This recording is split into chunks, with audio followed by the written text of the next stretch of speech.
창세기 주제별 탐구 여행 25번째 여행을 함께 떠나도록 하겠습니다.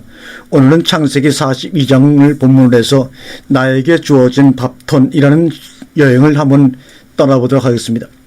사람이 세상을 사는 동안에 여러 가지 사건을 만나게 됩니다.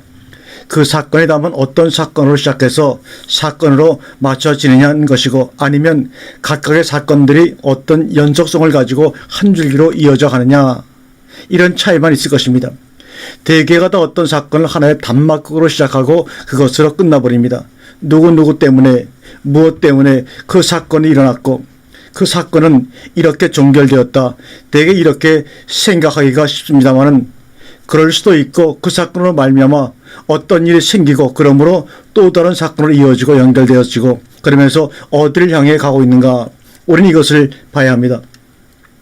야곱의 일생을 보면 사건이 계속 꼬리를 물고 이어져서 나옵니다. 처음에 형에게서 팥죽으로 장자의 명분을 샀을 때 단순히 그런 에피소드로 끝나버린 것이 아닙니다. 하나의 해프닝으로 끝나버린 것이 아니라는 말입니다. 어떻게 보면 에서와 야곱 둘 사이에 있었던 장자의 명분을 팔고 샀던 그 사건을 아버지 어머니에게서 이야기를 해서 야곱이 형이 창간한 자리에서 명분을 내가 샀다, 그러니까 명분상으로는 내가 장자다, 그렇게 주장을 하면서 그렇기 때문에 복은 내가 받아야 된다라고 그 사건을 연결시킬 수도 있습니다. 그러나 성경은 장자의 명분을 산 것과 실제로 축복을 받는 사건을 연관시키지 않고 있다는 겁니다. 리브가의 지혜로 깨를 부려서 에서가 받을 축복을 도둑질한 겁니다. 그렇지만 사실 배경에는 연결이 실제로 팥죽 한 그릇으로 장자의 명분을 샀던 일이 있었다는 겁니다. 연결이 되어 있다는 겁니다. 아마 야곱이 소심해서 부모들에게 이야기를 안 했던지, 형이 무서워서 이야기를 안 했던지 그 사건은 묻혀버렸지만 연관성이 있다는 겁니다. 실제로 형도 그것을 인정하고 그러기 때문에 순전히 복을 도적질한 것만 아니라는 겁니다. 그 일 때문에 도망을 쳤어야 했고, 그러기 때문에 내 아내에게서 12아들을 딸 하나를 얻게 된 것이다, 그런 겁니다. 왜 하필이면 12아들이냐? 그것도 뒤의 사건하고 연관성이 있습니다.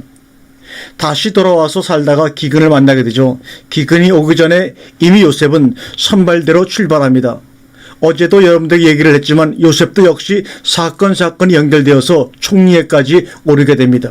우리는 어떤 사건이 생겼을 때 사건 속에 파묻혀가지고 휘둘려서 전체를 보지 못하는, 그래서 허겁지겁 그 일을, 문제점을 해결하려고 발버둥 치다가 일생을 다 보내고 맙니다.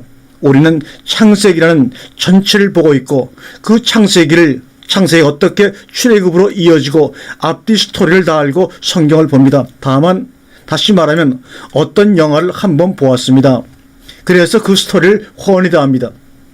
그래서 다음에 그 영화를 또 보고 하는데 나중에는 어떻게 될 것이다, 저 앞에는 무엇이 있다라고 알고 보는 것처럼 우리는 사실상 성경을 볼 때 긴장감도 없고, 그래 이런 일이 이렇게 전개가 되어가지고 이렇게 되어가고 있어, 이렇게 그냥 흥미없게 보고 넘겨가 버립니다. 그러나 성경의 당사자들은 그때 그 사건들이 엄청나게 컸었고 그 사건 다음에 어떤 사건이 올 것을 전혀 몰랐다는 얘기입니다.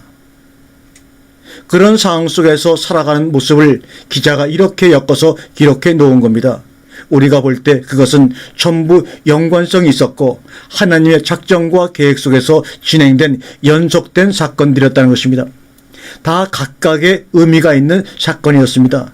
앞에 사건이 뒤에 사건의 꼬리를 물고 계속 이어져 내려오고 있다는 겁니다. 어떤 목적을 위해서. 그러나 당하는 당사자들은 왜 이 사건이 일어났으며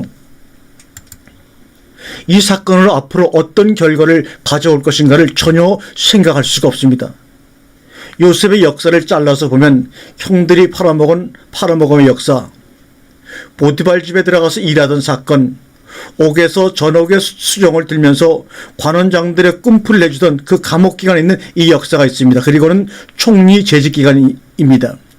어제도 말씀을 드렸지만 감옥기간의 인연이라는 것은 어디 가지 못하게 꽉 붙잡아 놓은 기간입니다.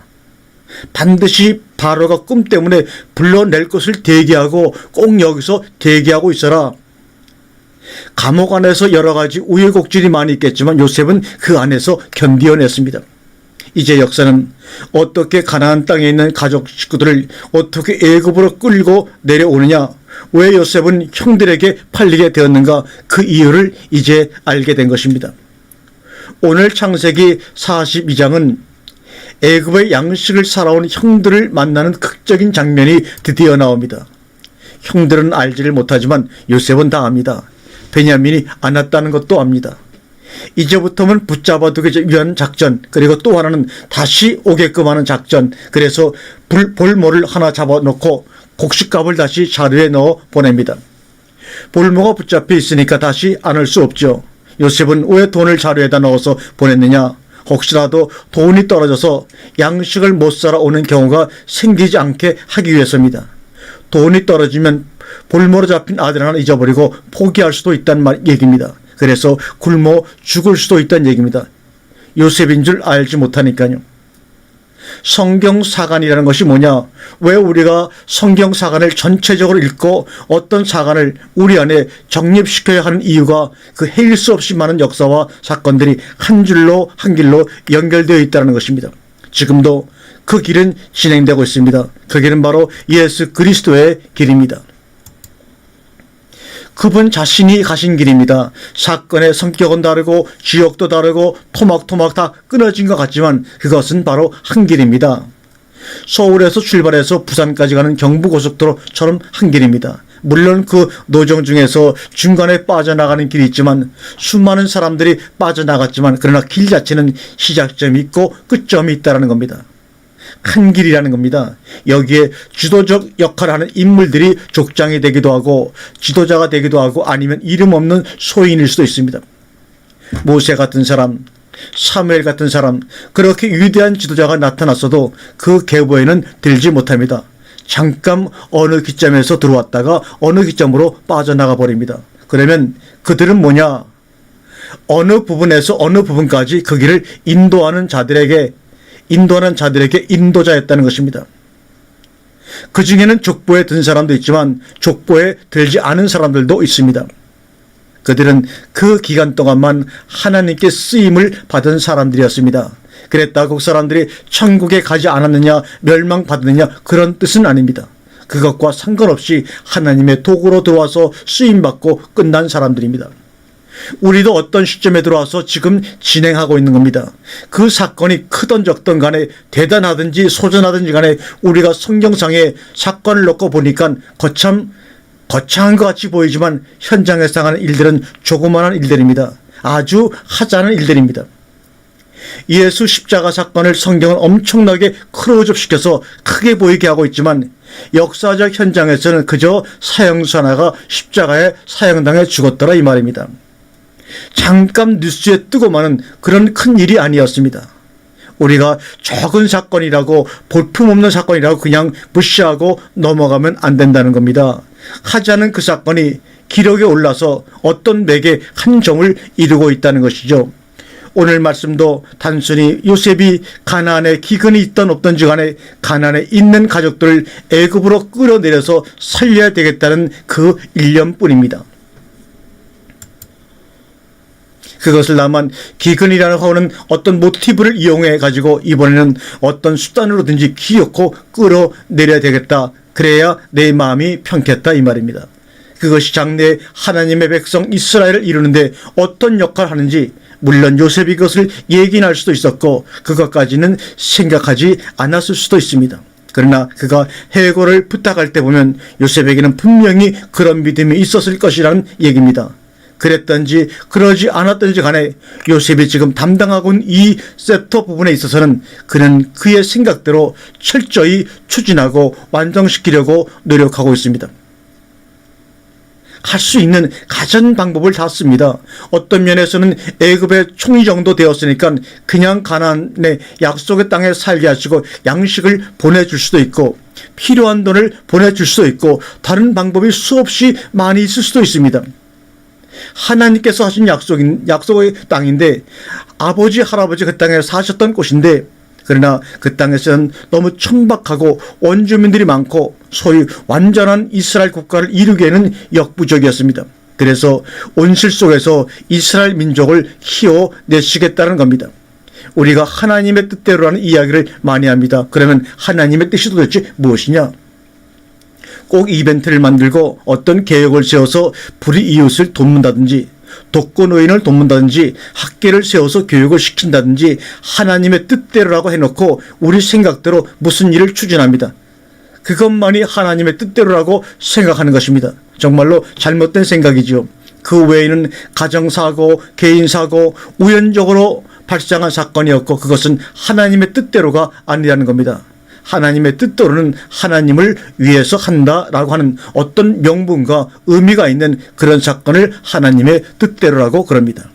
그러나 우리가 성경을 보면 일생 자체가 다 그 속에서 일어나는 사건마다 다 하나님의 뜻대로인 것입니다. 꼭 어떤 이벤트를 만들어서 그것으로 무슨 목적 있는 일을 하지 않아도 말입니다. 야곱의 생애 자체가 하나님의 뜻대로고 요셉의 생애 자체가 하나님의 뜻대로라는 겁니다. 이벤트성이 아닙니다. 생활 자체가 하나님의 뜻 가운데 들어가 있다는 겁니다. 그렇기 때문에 우리는 작은 일이라도, 좋은 일이라도, 굳은 일이라도, 못마땅한 사건이라도 그러한 관점에서 본다면 우리는 작은 일에 충성할 수밖에 없다는 겁니다. 그것 자체가 하나님의 뜻 안에 들어있기 때문에 하찮은 일 같아 보여도 우리가 거기에 성심성의를 다할 때 그것이 하나님의 뜻을 이루는 충성이 되는 겁니다. 사실상 요셉이 막강한 권력을 쥐고 요셉에게 정권을 위임하지 않을 수 없는 그런 특별한 때입니다. 그렇기 때문에 요셉이 자기 식구들을 애굽으로 데려다가 전지를 주고 먹고 살 수 있게끔 해주는 그런 기회였다는 겁니다. 그렇지 않다면 반대파의 비난의 대상이 될 수도 있었고 인터넷에 떠가지고 총리가 사설의 자기 가족 식구들을 어떻게 했네, 뭐 돈자를 그대로 다시 돌려보냈다네 시비가 붙을 그런 사건이 충분히 되는 것입니다. 더군다나 요셉은 애굽 사람이 아니라 가나안 소년이란 말입니다. 애굽의 배경도 없고 전혀 자기의 조직이 없습니다. 요셉을 두둔하고 지원해 줄 사람은 바로 한 사람뿐입니다. 그러나 시기 자체가 그런 시시비비를 가릴 수 없는 때입니다. 아주 적당하게 좋은 적기입니다. 이때 우리 식구들을 끌어내리지 않으면 다시 못 올 수도 있다는 겁니다. 기록을 보면 요셉은 온갖 술수를 써서 가진 방법을 다 써서 기어코 아버지와 일가족을 끌어내려고 온갖 노력을 다합니다.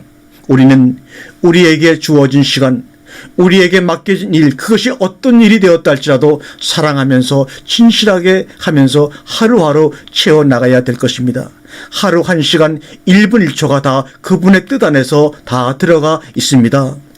우리 생각대로 판단하고 우리 생각대로 예단하고 우리 생각대로 평가하고 절대 그래서는 안 되는 것이 나의 일생은 내 것이 아니라는 말입니다. 우리의 것이 아닙니다. 나는 전체적으로 볼 때 하나님의 구원사적 흐름 속에서 이때를 당해서 이때 내가 맡은 역할과 의무를 하고 있는 겁니다. 내가 안 해도 그만인 그런 역할이 아닙니다. 어차피 이 시간은 내게 주어진 시간이고 내가 맡은 역할과 기능을 해야 하는 시간인 것입니다. 내가 이 시간을 헛되게 써도 역사는 흐르고 하나님의 뜻은 이루어져 갑니다. 그러나 이스라엘 백성들이 하나님 말씀을 믿지 않았다고 할지라도 하나님의 뜻은 이루어져 갑니다.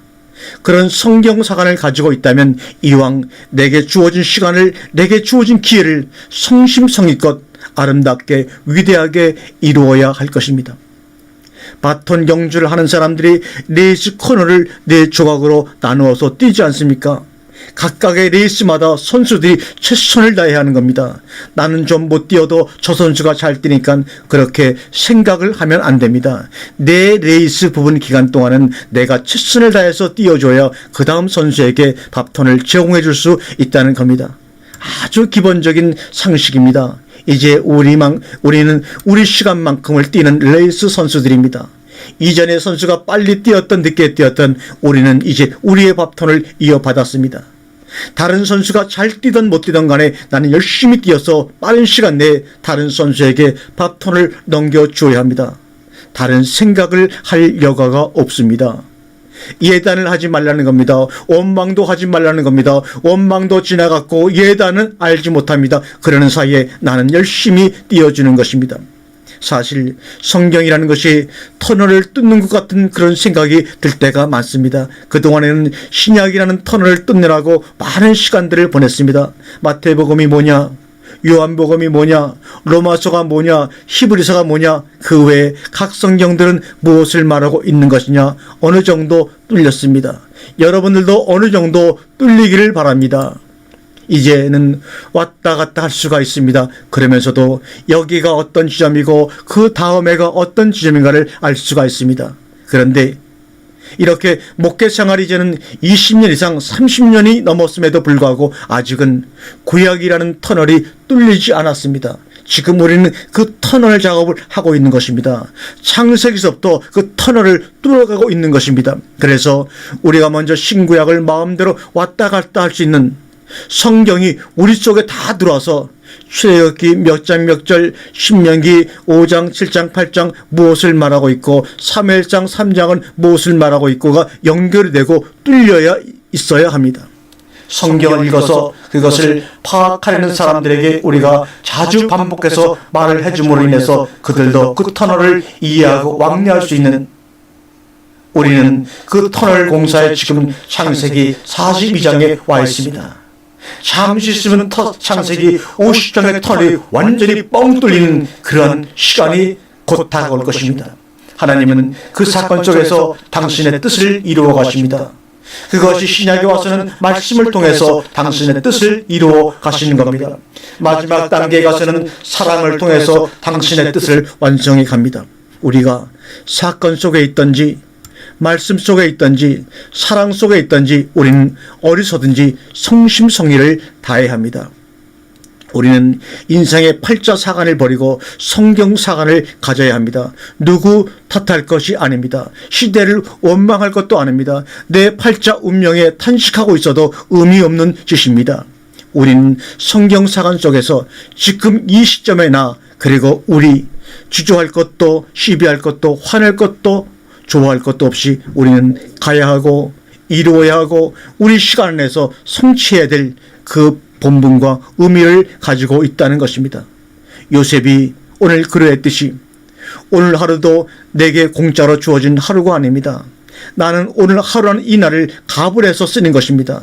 내가 오늘 하루 장사를 잘해서 어떤 성과를 냈다 하면 나는 수지 맞는 하루가 되는 것이고, 그렇지 않다면 오늘 하루가 빛으로 남아있게 되는 것입니다. 내일도 그렇게, 모레도 그렇다면 나는 전녕 갚을 수 없는 빚장이가 되고 말 것입니다.